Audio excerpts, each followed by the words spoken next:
Section 194J of the income tax act 1961 பத்தி பார்க்க போறோம். இது யாருக்கெல்லாம் அப்ளிகபிள்னு பார்த்தீங்கன்னா, resident individual, HUF, firm, company and other entities. இதோட அப்ளிகபிள் எக்ஸ்பெண்டிச்சர் என்னன்னு பார்த்தீங்கன்னா, fees for professional services,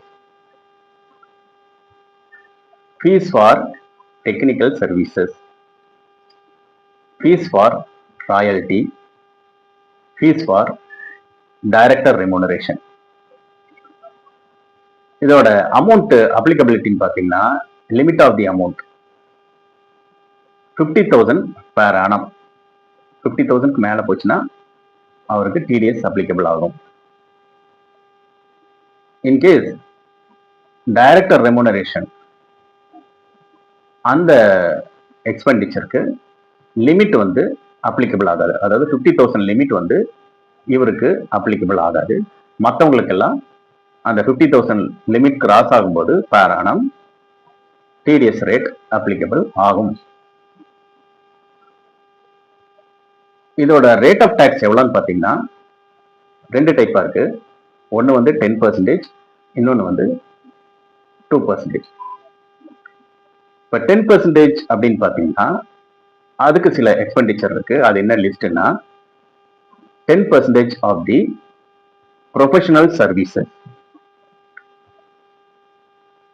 director remuneration and royalty. அடுத்தது 2% ஆஃப் தி கால் சென்டர். கால் சென்டருக்கு பண்ணும்போது 2% வருது.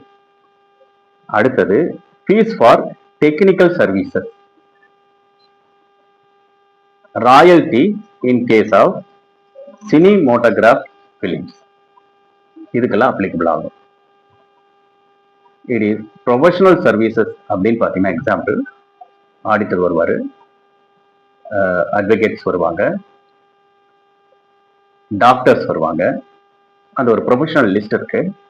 அதில் யாரெல்லாம் வர்றாங்களோ எக்ஸ்பெண்டிச்சர் இந்த அப்ளிகபிள் பர்சன் சொன்னோம் இல்லைங்களா, அந்த பர்சனுக்கு நிறுவனம் டிடிஎஸ் டிடெக்ட் பண்ணிட்டு